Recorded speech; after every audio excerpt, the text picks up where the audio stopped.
All right, there we go. I didn't have the microphone rolling. I kind of had the studio down here. This is not going well. I had the studio down here reconfigured last night for Father's Day as a movie theater, and so I had to kind of reset everything. So here we go. So this is History 101 live for, I'm trying to get the audio screen up, got the microphone working, got PowerPoint working, everything looks good.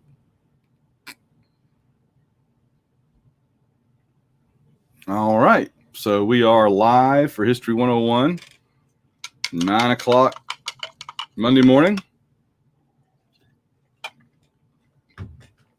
And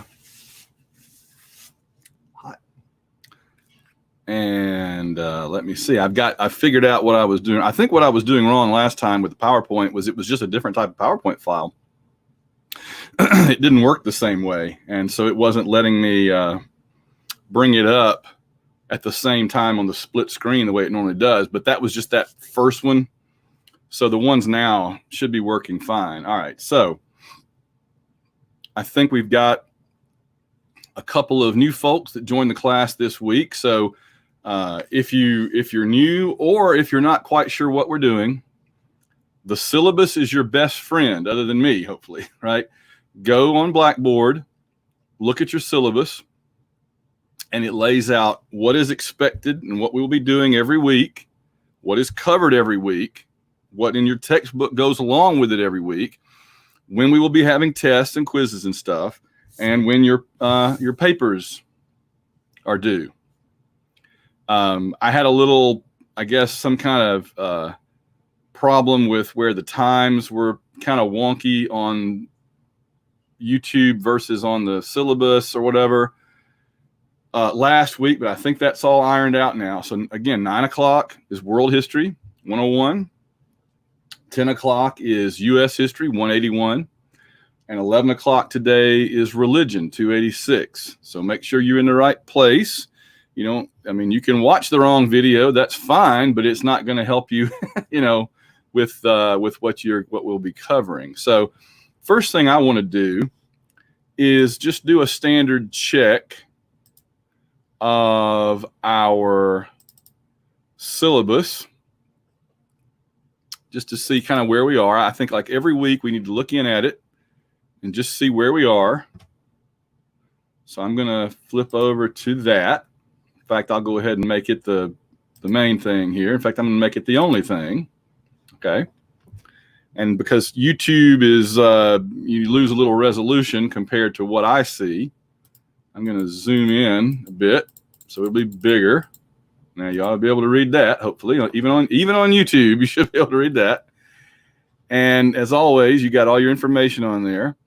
But I want to go on down to what we'll be doing. So last week, we talked about the course a little bit. I gave you an overview.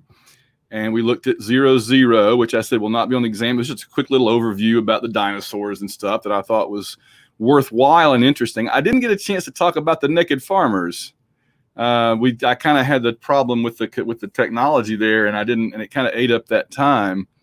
But maybe I'll get around to that. But let's make sure we cover everything that we have to cover for the test. Then we'll see if we have extra time for anything like that. So I know it's a lot of chapters, but if you look at what's actually referencing what I went over, you may not need all of that because the test will only cover what's in the PowerPoints. Like if there's a whole section, I listed those 6 chapters because those 6 chapters cover those various things that I'm talking about here. But I only have time to talk about a little bit of each thing. That's the big problem teaching world history, particularly early world history, is that the problem is that we're covering thousands and thousands of years of history in 8 weeks, and it's really impossible. So we kind of just have to hit the highlights. It's the same reason why if you ask, why don't we spend more time in Asia? Why don't we spend more time in Africa? If we had a few months, I'd love to, but we have to hit the main things that directly influenced the development of world civilizations. And many societies were basically agrarian. They were tribal for a very long time. That's not a knock on them. They were very good at those things that they did, man. But they didn't necessarily, at that time, contribute to a larger global civilization, though later, of course, they will. So, in 8 weeks, it kind of has to be a greatest hits of Earth. And that's how we're going to look at it. So we looked at prehistory, Mesopotamia, Egypt, Sub-Saharan Africa, South Asia, East Asia, and Mesoamerica. That's where the first test ends. So I'm going to quickly review a little bit. I know we had to rush through the ending last time, and then I will let you know about the test, okay? So we'll go back and look at, let me switch back over here so you can see it bigger. So we'll look at the last little bit of that again. And then today, so like I said, exam 1 covers everything in the 01 Early Societies file and related readings and discussion.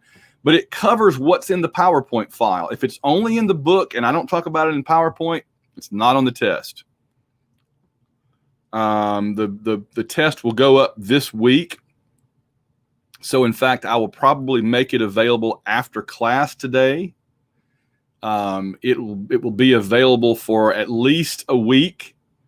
But remember, once you start it, you have to finish it. And it's not that long of a test. It should take you about 20, 25 minutes.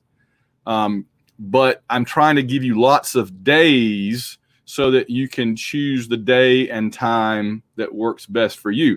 If this was a classroom class, you wouldn't have that luxury. You'd come into class at 8 o'clock or 9 o'clock in the morning and sit down and boom, we'd do the test right then and there. So I'm trying to be flexible here for the online environment and give you plenty of days, plenty of opportunities. Even so, what I discovered in the spring was I would still get frantic emails from students saying, I didn't realize the test was there, or I had to work 24 hours a day, all 7 days. They never let me go a single moment, or I couldn't get on the computer, or, there's a million stories in the naked city, as they say. And that's all well and good. And I'm no judge of who's telling the truth and who's lying or whatever. It's not, I don't want to go there. So what I try to do is be as fair as possible. I'm giving you many, many days to find a time to do it. If all those days go by and you just never find a time to do it, that's really on you, right? I mean, I gave you a week. So try to get it in that week. And if you have extraordinary circumstances, you're trapped down the well for 7 days and they miraculously rescue you a week from now, but the test is gone, then let me know and we'll talk about it. Okay. But other than that, let's try to get it done in the week. And I do know that I got a couple of emails from students having issues with a textbook. So if you're uncomfortable taking the test because just because of the situation with the textbook, you hadn't been able to get it yet, or it's not available yet, send me an email and we'll figure something out. Okay. I want to be fair to everybody. All right. So the rest of the day today, after we do that, reviewing, we're going to look at part 2, which is the classical societies up to Rome. That includes the Persians, the Chinese, and especially the Greeks. Okay, so we'll look at the Persian Wars and basically 300 and all of that today. All right, so the first thing I want to do, is, no, me small it big there, is get rid of that. And let's get the PowerPoint back up. And I'm going to talk about the last little bit, because now that I know what I did wrong, see, it works. Ta-da!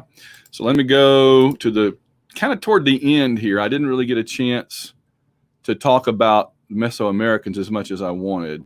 We were talking about China, and then we got to the Americas. And I just wanted to kind of reiterate here that they came across the people who had become the Native Americans crossed the Bering Strait when there wasn't water there.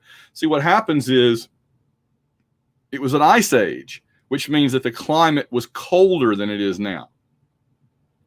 And so that meant that when water evaporates up out of the oceans and the seas, and then it floats over land, normally it then cools off because the land is cooler, the mountains are cooler than the ocean, and it rains, it solidifies, and gravity pulls it back down as rain and snow. So it rains on the mountains, and when the spring comes, all that water comes running down the mountains as rivers and streams and creeks, and it flows back into the ocean. So the oceans are kind of doing this constant, and they basically serve as the filters to keep the water, relatively clean, is that the water is running in a constant circle like that. But when you have an ice age, the rain and the snow falls on the land, and instead of running down the streams and creeks and rivers, the water just lands and freezes, and another year and another layer and another year, another layer. And next thing you know, you have glaciers. And meanwhile, the oceans are getting lower and lower because all their water is raining on the land and stopping. That circular process has stopped. So the oceans get lower and lower. Places like the straits between Russia and Alaska are very shallow to begin with. So when you pull that much water out over many thousands of years, suddenly animals could walk across there. And when the animals walked across there, the hunters walked across there, the people walked across there, and they didn't have maps or anything. All they knew was they were following the animals. And so, by accident, Native Americans come about. Now, they came about through other ways too. We talk about this in U.S. history, early U.S. history, that they also, some crossed the Pacific Ocean from Asia. That's how the islands like Hawaii were, the Polynesian peoples, came to be. And you had the Vikings up in northeastern North America as well, but most of them came across 20,000 years ago across the Bering Strait. Okay. So we talked about they didn't really have animals in Mesoamerica that were able to pull things. The animals that you had in North and South America were not really the same. You didn't have horses. They came from Europe and Asia. So the people of the Native American lands and the people of Africa both suffered from the fact that the animals that were available were not the kind of animals that pull your wagon. They were more the kind of animals that eat you, right? I mean, you couldn't exactly put a saddle on a tiger in Africa or a lion, and you couldn't exactly hitch a buffalo to your cart in North America. So the people of Mesoamerica had to do without draft animals, meaning animals that could pull things. They just weren't domesticable. We talk about the Olmecs, the Maya, and then Teotihuacan, which was just this big city in Mesoamerica. All right. So that's where the first exam ends. It's only going to be like 25 questions on material that's right there in those PowerPoints. If you know your way through those PowerPoints, it's not a lot of material. Like I said, there's a lot of chapters there, but you really, and read as much as you want. It's great to give you that background information. That's what it's for, to help you understand. But in terms of studying for the test, focus on what's in the PowerPoints. Okay, now let's get in our remaining 45 minutes or so to part 2. This will be part 2 and part 3, I believe. Let me go back and make sure. Part 2 and part 3, and then test 3. Yeah.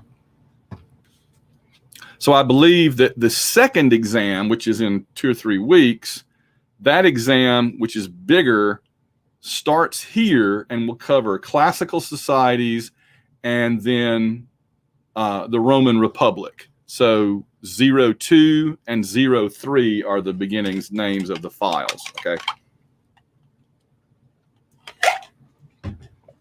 All right, so let me get that going here, and we'll talk about that. And as always, if you have any questions or comments, drop them in the little thing there on the side, and I'll see them. Hopefully, I'll see them. Yeah, see, it's working perfectly today. Okay, so classical societies. So now we're mainly talking about, again, you're here, but my screen with the PowerPoint on it is over here. So if I'm always doing this, it's because I'm looking at what I'm talking about, then I'm looking at you, and I'm kind of like, okay. So we're talking about societies in southeastern Europe, Greece and related areas, Macedonia over in there. And we're talking about this area here, if you can see the mouse moving. this area here, which is largely today considered pretty much the Middle East, part of it. But that's the area I mentioned before. It's like the depression in the parking lot where the water always ends up going. This is the area that is bounded by desert and ocean and mountain. And so whenever an empire would form in this part of the world, it would just about always fill in this area here. Today, these countries are Greece, Turkey, Syria, Egypt, Saudi Arabia, Iran, Afghanistan, Pakistan, and southern Russia. But back then, it was a lot of different empires that filled in that area because it's the only area that's accessible without going into the desert, going into the ocean, that kind of thing. Okay. So the empire that we really want to start with was the ancient Persian Empire. The Persian people, okay, the ethnically Persian people are still around today. They are Iranian, right? The country of Iran is the modern name for what happened to the Persian Empire. They are Iran. They are different from Arabs. Iranians/Persians are slightly ethnically different from Arabs. They had a great big complex empire for, centuries and centuries when the Arab kingdoms were more tribal out in the desert as a Bedouin society and as, an ocean going. Believe it or not, interesting that many of the early Arab people were like pearl divers and fisher people. But the Persians had this great big empire. It's kind of similar to the way Western Europe was kind of more of a tribal society, while Greece had their big, classical empire. Sydney has a question. Let me pause for a second. So for exam 1 this week, is it just over O1 early societies? Just the things, yes, that is exactly right. It is, if you go through the O1 early societies PowerPoint that we were just looking at, every question that will be on this test is something that's on that PowerPoint. Absolutely right. Okay, that's a good. Yeah, you guys, whenever you have a question or thought or whatever, put it over there and I'll address it as best I can. But there is a delay, so don't wait too long, because if you wait till the end to ask me, I may shut down the broadcast and go away for my next class before your question ever pops up. So get it in sooner rather than later is a good idea. Okay, so the Persian Empire, again, began in what is now Iran, and there were 4 dynasties that we're going to talk about. I'm going to talk about each one separately, but I want to go ahead and mention what they are. And they ran from 558 BC to 651 AD. Interestingly, 651 AD, when it all comes to an end, that is when the Arabs that I mentioned is basically the Persians were and the Arabs in terms of civilization were like this for the longest time. But in 651 AD, the Arabs, here came Muhammad and Islamic civilization, and they go out and conquer everybody, including the Persians. So the shoe gets on the other foot between the Arabs and the Persians pretty quickly there, as we will see. So 558, 650, so about a 1,000-year set of 4 dynasties. The first were the Achaemenids. We'll talk about them. They're probably the most famous. They're the earliest ones. They're the ones that pop up in, for example, 300. They were the bad guys in 300. By the way, Iran really didn't like that movie because that movie made the Persian people look like freaks and weirdos and monsters, right? That the brave Greeks were protecting the world from. And I mean, yeah, So that's the Achaemenids. We'll talk about them. The Seleucids are very interesting because they were a Persian dynasty that at the top wasn't even Persian. Who could they be? And then when the Persians take over their own empire again, they're called the Parthians, and they had issues too. And then finally we get to the Sassanids, and they're the last ones around before the Arab, Muhammad's Islamic empire shows up and sweeps them all away. Okay, so that's the 4. And we're going to talk about each one separately, some more interesting than others. But there's that piece of land I keep talking about. See, here's Greece, and here's Egypt. And this just extends over through what is today the Middle East, all the way to the borders of India. And let me quickly show you why they stopped where they did. Okay. The deserts of Egypt, there was nobody wanted to go further there. The deserts of the Arabian Peninsula, only the Arabs kind of knew their way around there. The Persians are like, nah, forget about it. You had the European tribal people up here and the Greeks. And of course, we know that the Greeks did a spectacularly good job of keeping the Persians out of Europe. So that's, famous. The Caucasus Mountains in Russia, the Caspian Sea, the Black Sea, and then the deserts of Central Asia, the mountains, the Himalayas, the Indus River, and then the Arabian Sea, the Persian Gulf. And then also, whenever empires would try to go into India, India is like this whole other world separate from Europe and Asia. It's called a subcontinent. It's like its own little continent, kind of like if Australia was glued to the bottom of Asia. And as we'll see with Alexander the Great, same thing with the Persians, they would get to the borders of India and kind of look in and just see this vast land with these powerful armies. And people would be like, let's just draw a border here. Let's just draw, it's kind of like later on, which we'll talk about later. It's like when the English conquerors and the Roman conquerors got to Scotland and they looked at the Scots and said, let's just build a wall here. They could stay over there. They're running around in their kilts with their blue paint, eating sheep intestines. Just keep them up there and we'll stay down here. We don't need that part of the empire. So that's kind of what they did to India. So there's the Persian Empire at its height. So the Achaemenids, I'm going to run through these quickly. But your textbook fleshes it out more. You can ask questions, but I have to kind of move along here because we've got 40 minutes. The Achaemenids, there are just several notable rulers. Cyrus captured Babylonia, so meaning the Iraqi area here. Darius followed him and extended it into India and Macedonia. Okay, so that means all the way up into northern Balkan Peninsula above Greece and all the way across the Indus River. And there were 70 plus ethnic groups. What we find is that the Persian Empire was pretty fair to its various ethnicities, right? I mean, they were as racist, I'm sure, as anybody ever has been and always have been, sadly.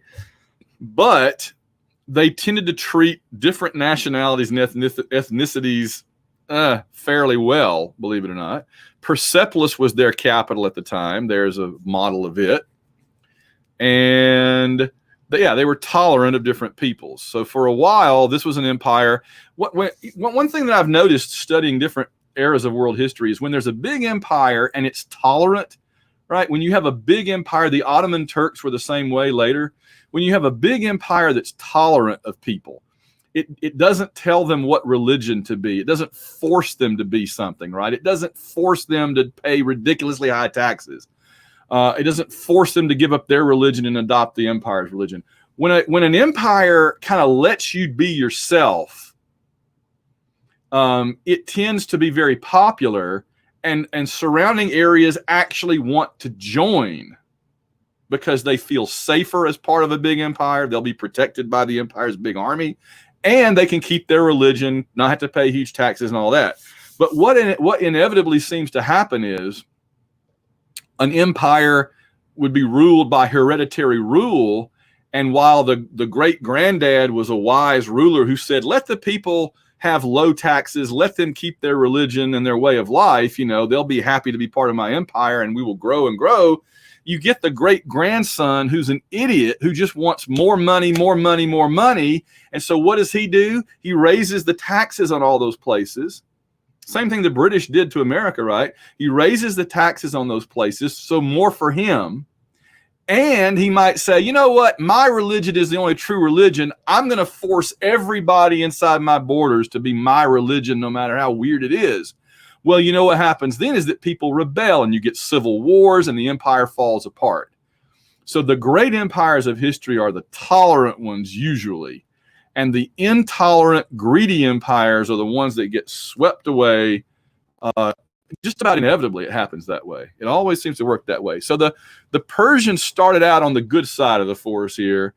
But by the time of Xerxes, who was the villain in 300, He begins to impose his own values on people. They don't like that, creates resentment and rebellion, and you get internal conflict at the same time that they are trying to expand into Europe. Now, this is a close-up of that map that we just saw earlier, where here's Greece. I always say, right, here's the Balkan Peninsula up here, and I always like to point out, it's easy to remember the Balkan Peninsula because the Balkan Peninsula is like a sack of food from White Castle. It has Greece at the bottom. Okay, it's one of my favorite jokes. So here's the Persians were in what is today Turkey. It wasn't Islamic yet. It was under Persian control, and they were not Muslim. They were Zoroastrian.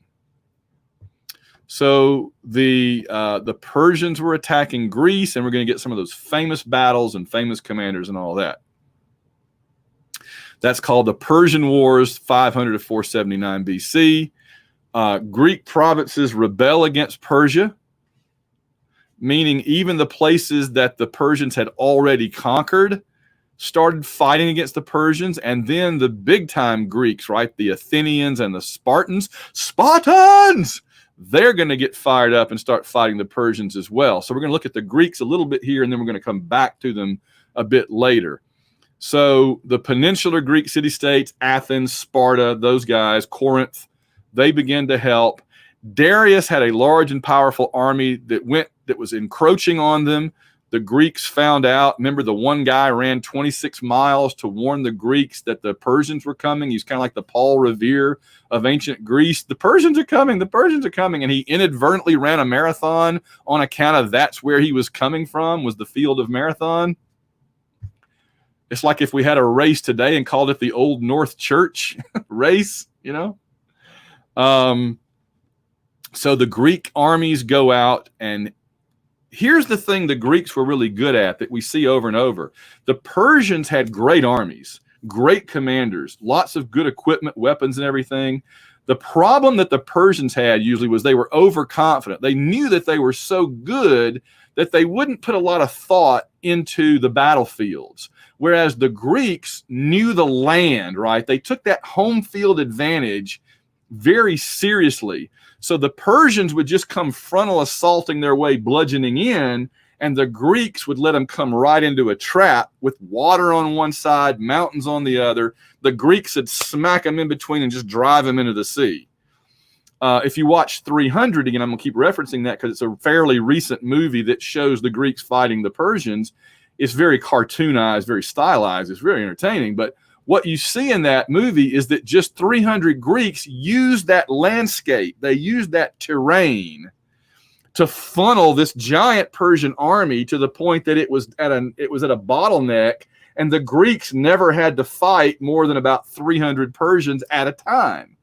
So if you could defeat an equal number of the other army, then it didn't matter how big that other army was, if you could force them into bottlenecking down to being that same size as you.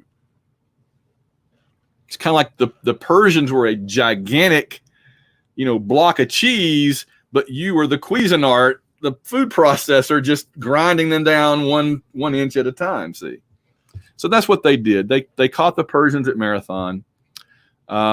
His army, Xerxes' army, defeated the Spartans at Thermopylae. That was the 300.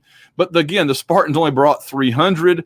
The Persians brought like 300,000. So it was with many losses to a tiny Spartan army, and there's a scene from the movie. There's that using the landscape. See, there's the Persians. There's the Greeks. Finally, the Persians send a naval attack force to defeat the Greeks, and at Salamis, the Greeks win and set the Persians way back for a while, and they retreat. And there's some bits from 300. The Persians with their scary masks and stuff. But look at the Persian dead bodies. Here are the Greeks. Here are the Persians, because the Greeks never had to fight more than a few hundred at a time. Okay, so there's just all the different maneuvers. There's Thermopylae here. That means the hot gates, the gates of fire. Because it's gates, it's a narrow opening. And then Salamis down here. Large portion of the Persian fleet was wrecked by a storm. Again, when you're on the other team's playing field, you're kind of at the mercy of the fates. You're at the mercy of the landscape, you're at the mercy of the weather and all that. And there they are. You can see like the Persian army just goes off into the distance as far as you can see. And yet, look, the Greeks are only having to fight a few at a time because they're strung out between the mountains and the coast. Very brilliant. So they're at a standoff for a while, the Greeks and the Persians, until 334, when Alexander the Great comes along. He would go on to conquer the Persians, destroy Persepolis, and then divide up all of his spoils among his generals. Now, I'm just running through that quickly because we're going to talk about him in more detail later. The Seleucid Empire would be the second dynasty, and it is so in other words, the Achaemenids are destroyed by Alexander finally. The little old Greece and Macedonia defeat the entire Persian Empire, take it over, and General Seleucus is put in charge of it, and it's the second dynasty, the Seleucids. Let me check something for 1 second here. I want to see if where are all these exams? I just want to look and see how much we need to cover today in case I'm forgetting something. Just 2. Okay, don't forget that your first paper, I'm glad I went ahead and looked. Your first paper is due midnight, Friday, July the 3rd. You can turn it anytime, but turn it in any time between now and then. There is a, I'll have to enable it. There's a place on Blackboard where you can turn in an assignment, and I'll make a note right now. I knew there was something I still needed to do. But I'm making a note to receive your papers.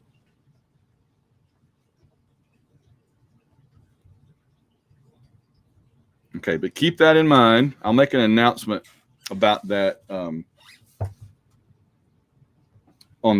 Blackboard too,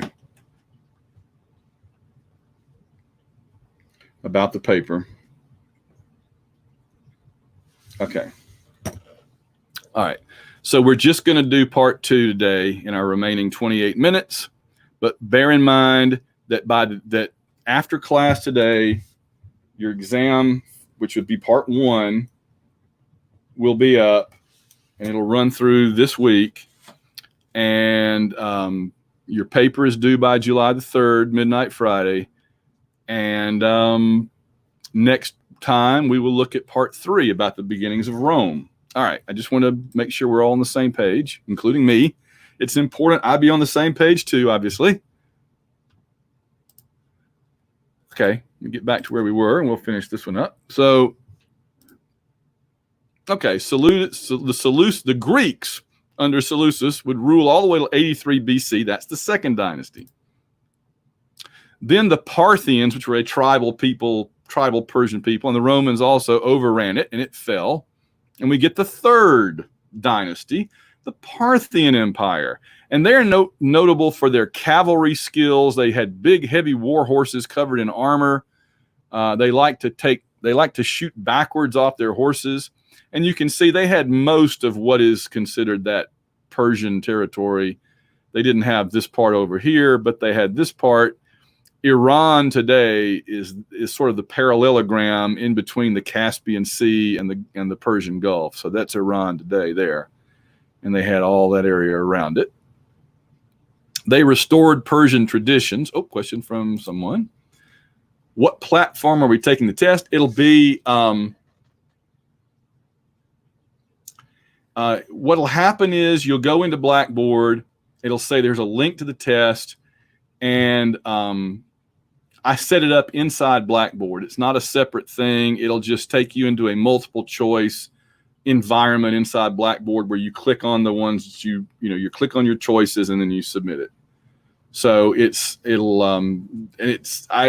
seemed to work fine. I had 8 whole big classes in the spring that did that, and not a single person ever complained that it didn't work right. So that was like 300 students. So I'm gonna assume it'll be okay. If you have any issues with it, let me know. But I don't know. I only see it from my side, so I'm not sure how exactly it works on your side. But again, nobody had a complaint about it, which is astonishing. So I think you'll be okay. but it'll be right in Blackboard. You just click on the link and it'll take you in there and let you take it. It starts a timer and that kind of thing. So, okay.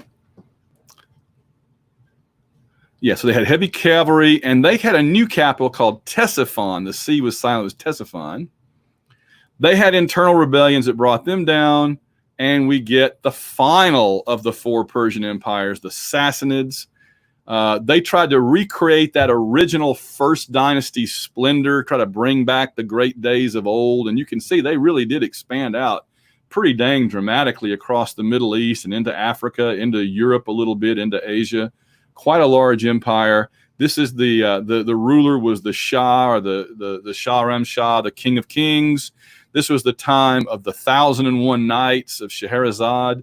There's a whole story there, which I don't really have time to go into, other than that basically the king would see a beautiful woman and he just had to have her, and he'd marry her, and he would sleep with her, and then the next day he would have her executed so he could go on to the next woman. And the story is kind of a fable, but the story goes that he had gone through hundreds of women, and it was just a horrible thing. And his chief advisor had a beautiful daughter that he kept hidden away so the king would never see her. But she couldn't live with the shame and the horror of what was happening. But she was very smart, and so she let the king see her. And he's like, "Oh, I got to have her. I got to marry her." So of course the advisor's like, "Oh no, he's going to kill her tomorrow." But what Scheherazade famously did was start telling him the first of many 1001 Nights stories. She basically told him a cliffhanger. And so when it was time to go to bed, he's like, "Okay, well, how does the story end so we can have sex and then I can kill you?" And she's like, "Oh, no, I'll tell you the rest of the story tomorrow night." And he's like, "Okay, fine." And so night after night, she'd keep him going with cliffhangers. And eventually they had a bunch of kids, and he loved her, and he never had killed anybody else. So she had outsmarted him in that way. And in a way, it's a horrifying story, I know, but given the time and the place and the culture and everything, it just shows how this really smart woman could find a way to outsmart this horrible ruler and keep him from killing so many women. Again, how true is it? I don't know, but it certainly makes a great story. And that's during this time. Constant conflicts with the Romans and the Byzantines. We'll talk about them a bit later. And then, of course, finally in 651, the Arabs come roaring out of the desert down here and overthrow the entire empire. The Persian religion, Zoroastrianism, is almost swept away entirely. It only survives today over here in India, a little bit over here in India, and is replaced by Islam, which is why today this whole area is Muslim. Zoroastrianism was their religion. And the prophet was Zarathustra. It's similar in some ways to Islam, similar in some ways to Christianity and Judaism. We talk about this in History of Religion, but it influenced those 3 religions in a big way because it had one God, one good God, and it had a devil, and it had a prophet, Zoroaster, and the forces of good will eventually prevail after a great Armageddon type struggle. And it says you must observe high moral standards, right? So it's very similar to Judaism, Christianity, and Islam, all of which kind of say these same exact things. It just had a different prophet. And there will be a final judgment with reward and punishment. So in other words, heaven or hell. It's not a reincarnation religion like Hinduism or others. Or Buddhism. It is a one lifetime. You're born, you live, you die, and you go to your good or bad fate. Okay, China, meanwhile, really starts to come into its own with the time of Confucius. Confucius was, in some ways, a religious leader, though he didn't really intend to be, and in some ways, he was kind of like the first political scientist, I would almost argue, political science professor. He lived from 551 to 479 BC. Remember, the numbers go backward because it's getting closer to 1 BC and then 1 AD. And he wrote the Analects, where he talked about how society should be governed. So he wasn't writing a religious book. He was writing more a political science, kind of a civics, a social studies text.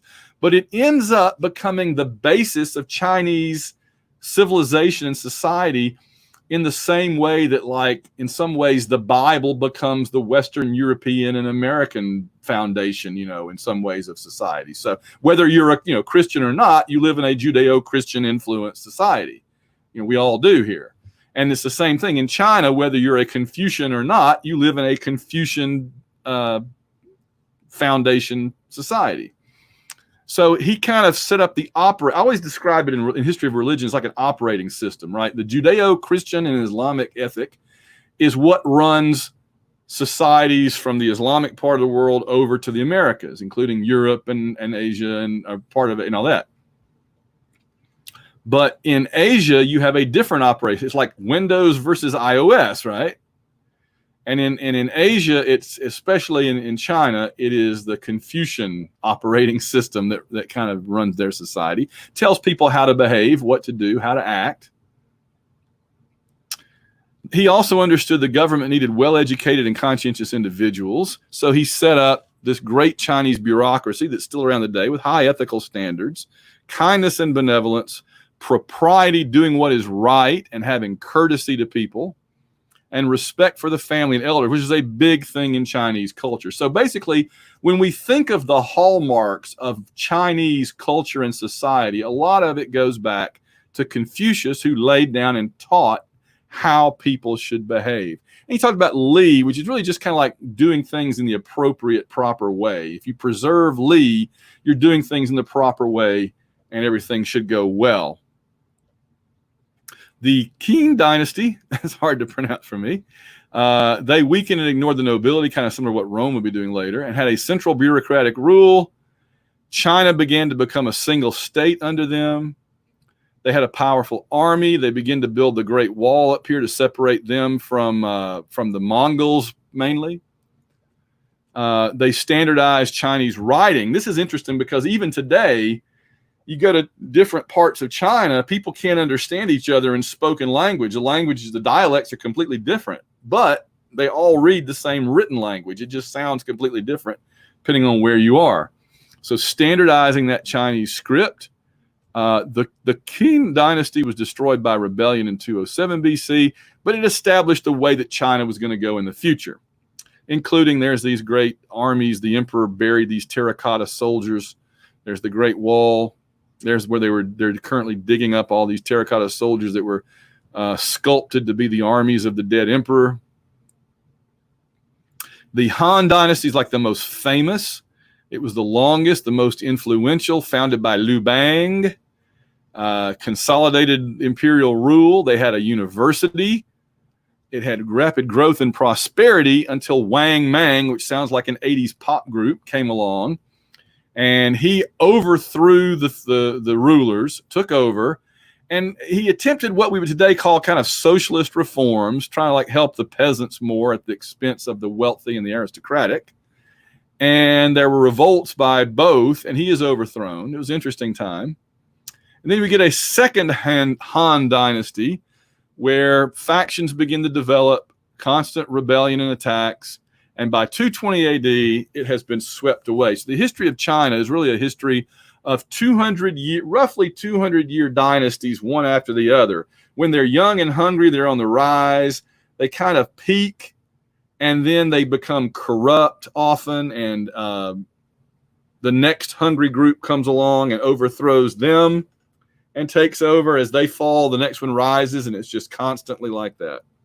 Some have argued that the communist Chinese government of today is just the Mao Zedong dynasty, and they'll last a couple hundred years and be replaced by the next thing. So who knows? Okay, and then last we get to the Greeks. So in our last 15 minutes, I want to talk about the early Greeks.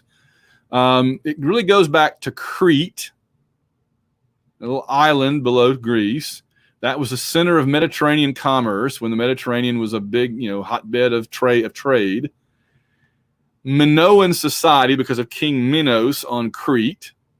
He's the one that famously, the story is he had the Minotaur, the big bull-headed guy in the maze under the castle or whatever.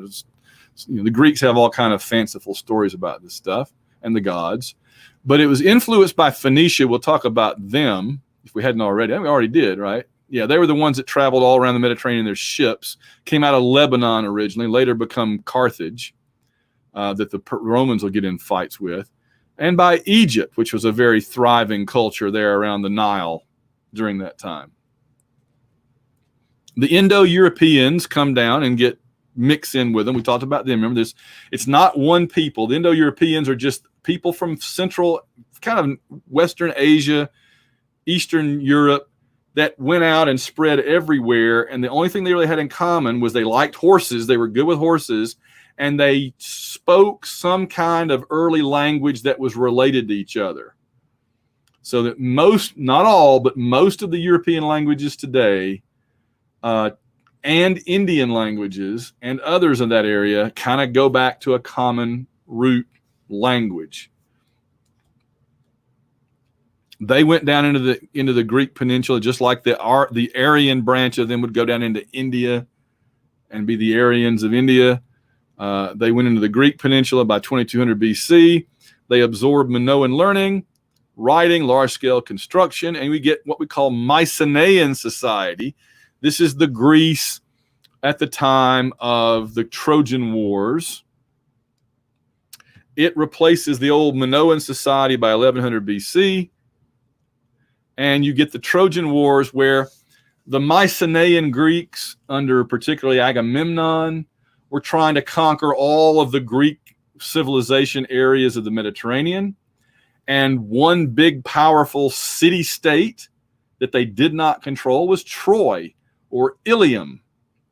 And so some would argue that the Trojans did stuff that they were asking for it, right? That they kidnapped Helen, that Paris kidnapped, the man Paris, kidnapped Helen and took her away. She was so beautiful. She was, quote, the face that launched 1,000 ships, unquote. Others would say that that didn't really happen. It's a story that what happened was Agamemnon of the Mycenaean Greeks lusted after Troy. He wanted that territory. He came up with a fake reason to attack him, and he attacked him. In any case, the Mycenaean Greeks lay siege to Troy. The battle lasts for in the movie it lasts about a week, but in real life, allegedly, or certainly in Homer's account in the Iliad, it lasts years. Of course, in the Iliad, it also says that the Greek gods came down and actually fought on the battlefield alongside the humans. So take it all with a grain of salt. Maybe they did. I don't know, right? But in any case, the Trojan War rages for a while. And yeah, ultimately, Troy is destroyed. You all know that story, right? That the Mycenaean Greeks couldn't get inside the walls of Troy. So finally, Ulysses, or Odysseus, he says, you know what? I have an idea. So they build this big horse and they leave it outside the gates of Troy with basically a note on it that says, you guys win. We're out of here. We're going back to Greece. Here's a nice horse statue for you, but out of respect for how you fought us. You did a great job.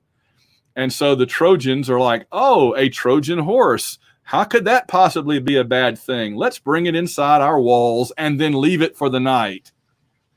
And so the secret passages, the secret compartments open up, and the Greeks hadn't actually left at all. They just went and hid around the side of the mountain. And the Greeks all come out of the horse, open the front door. The Greeks come in, and Troy is destroyed. But interestingly, Aeneas, one of the Trojans, escapes with some of the treasures of Troy.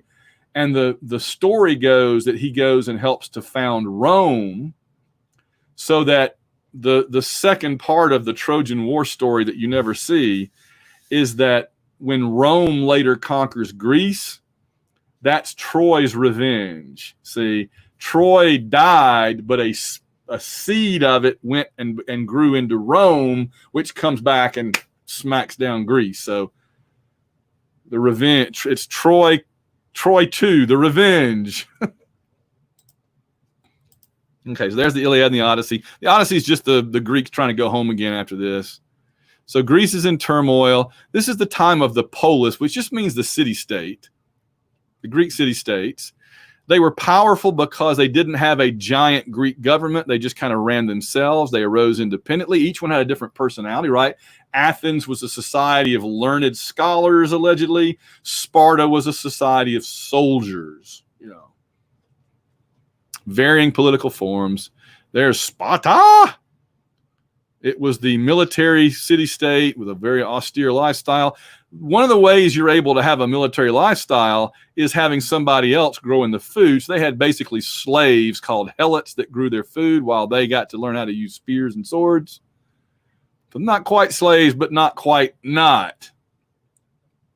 But eventually, even the Spartans get caught up in being rich and powerful, and so they get corrupt, and they're going to eventually fall. Then there was Athens, which had famous democratic principles, but they had class conflicts. Solon forges a compromise to share power between the upper level and lower level of society. They became the most sophisticated city-state, and their most famous leader, most popular, was Pericles. Again, you can read about all this in more detail. I had to just kind of hit the highlights. But then they come into conflict with Persia. We already saw this from the Persian side. This is from the Greek side. Athens set up a thing called the Delian League to guard against the Persians coming back. What it really turned into was a way for the Athenians to tax every other city-state out of protection money. Like the Athenians would go to the other city-states and go, "You got a real nice city-state here. It'd be a real shame if the Persians was to show up and kill you all, huh? Give us some money, we'll protect you." And so Athens kind of took all this protection money and built up Athens with it rather than building up Greece, okay?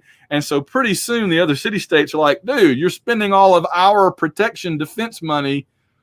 It's kind of like if New York said every other state should give us money and we'll build a giant wall around the United States, and they only built a wall around New York. You'd be like, hey, what are you doing with all our money? You're just protecting your place, right? So there's a lot of resentment and taxes, right? And so the Persian, and so it turns into a civil war. So the Peloponnesian Wars, and that's a really $15 word, I know. The reason it's called the Peloponnesian Wars, this part of Greece looks like an island, but it's connected at the city of Corinth. One of the reasons Corinth is important, it's right on that little isthmus that connects the Peloponnesus to what's called Attica, the northern part of Greece. Greece is in two pieces, Attica and the Peloponnesus, but there's a canal today. They're actually like the Panama Canal. It's sawed off. You can actually sail a boat through Corinth now. It's sawed in half. If you go on Google Maps and do on the satellite view, you can zoom down and see this giant cut, a straight line. They basically sawed the bottom of Greece off, like Bugs Bunny sawing off Florida in that cartoon. Always cracks me up. So the southern part of Greece fought the northern part of Greece, Sparta versus Athens.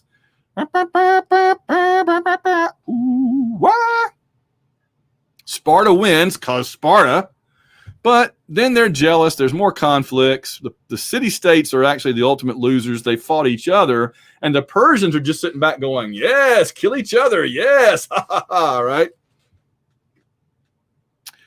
So the Macedonians, of all people, the ones that kind of profit from that's this little piece of land up here north of Greece. And the only time in history the Macedonians have ever really mattered, honestly, no offense if you're Macedonian, but the only time in history the Macedonians really a big thing was now. They saw all the Greek city-states fighting each other and weakening each other. And so Philip II built up this big army that uses the phalanx, just giant spears, row after row of spears. By the way, if my audio messes up, please let me know, and I can always do this. I just go up here and restart the audio, and it should be fine. Okay, so always let me know. This was like rolling out Sherman tanks in the time of horses. This was just an unbeatable formation. You couldn't get close. Like if you ran horses at this, they'd get impaled. It was just an impossible to defeat military system. But just as he was about to attack the Persians, he was assassinated. We still don't know exactly who. May have been his wife, may have been somebody else. We don't know. But in any case, Philip was killed, and his teenage son, who was really popular. So here it all is in the map. So you see the Macedonians are here. The Greeks are all down here. The Persians were pretty much all over here. And here's the Hellespont, and there was Troy or Ilium right along the coast of what's today, Turkey. All right. Here's what the Macedonians did first. They took all of the Greek areas all the way to Byzantium. That's going to be important later. And Alexander the Great is going to march out. In fact, Aristotle, the famous Aristotle, was his teacher. He had a 37,000-man army. I'm going to zip along through this. You can go through it at your own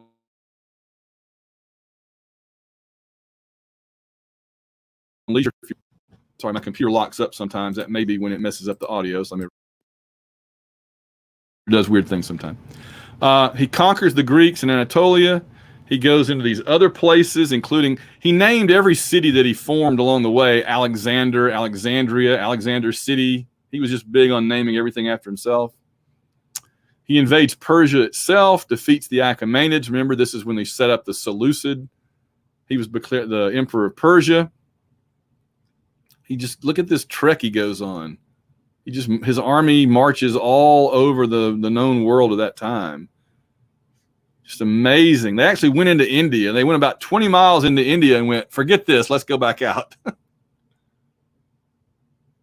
So after India, his troops are like, Alexander, we love you and everything. You're awesome. You've never lost a battle, but we want to go home. What does it gain us to conquer all these people and get all this loot if we never go spend it, right? It's like if you had $1 billion and you could never leave the house or go on the internet. What does it matter how much money you have if you can't go spend it and use it for something? So his men all wanted to go home and be rich. And he's like, fine, we'll go home. So they decide to go home. They return. They get as far as Mesopotamia, which is Iraq. They're on their way back to Macedonia. They get to right here. Like, they go all the way into here, and they come back, and they're right to there. And they're having a big feast, and he gets sick. We don't know if it was probably malaria or something. Mosquito bit him, and he died. At 33, he had conquered the known world, never lost a battle, and died of a mosquito bite, probably. Really remarkable. But the legacy, he built all these cities, including the Alexandria of Egypt. At least 70 were called some form of Alexandria. But he spread Greek culture because the Macedonians had kind of adopted Greek culture, and he spread it. His generals divided up the empire. There's the Seleucids that had Persia. They also have and Antigonus had Greece and Macedonia here. Ptolemy got Egypt and sets up the Ptolemaic dynasty that will eventually give us Cleopatra. She wasn't Egyptian, she was Greek. Seleucus again in Persia. And this gives what's called the Hellenistic age, when Greek culture dominated Europe and Asia. All right, and then the last thing, I go through some of the things that they did. Maritime trade. They had Panhellenic festivals. Most famously, the Olympic Games were a big festival that they did. And for 1,000 years until they stopped. They didn't bring the Olympics back until 1896. Yeah. A patriarchal society with men dominating. They had slavery, of course. And then lastly, Greek culture. There's Socrates, who tried to understand human affairs by asking questions. Plato, who had written dialogues with his teacher Socrates and ideas of world and society. And then he wrote the Republic. And then Aristotle, he basically had a major in everything you could major in college if there had been colleges. And he taught Alexander. Okay, again, I'm going to zip through this last little bit. We can kind of review. We can go over this last little bit next time. They all influenced European and Islamic cultures. We know about their gods. I'm not going to spend a lot, and their dramas, right? You know about them. You can read about them. And again, this is in your PowerPoints. There's Zeus. They had several types of philosophy. I think this is the last thing. Epicurean, these things, we still have these words today, but they don't mean quite what they used to mean. Epicureans want quiet satisfaction. Today, the Epicurean is somebody who is like a real specialist in different types of food, like different restaurants and everything. But back then, it meant you wanted a state of quiet satisfaction. Skeptics today is like Missouri. Show me. I'm skeptical of that. They don't believe things without a lot of proof. Stoics, virtuous lives, and that's it. Okay. We're out of time. Got to run. Send me your emails if you have any questions about anything. I'll be putting the test up, not right this minute, but by noon, your test will be up, and you'll have all the way until next Monday to take it. Got to run. See you guys later. Love you.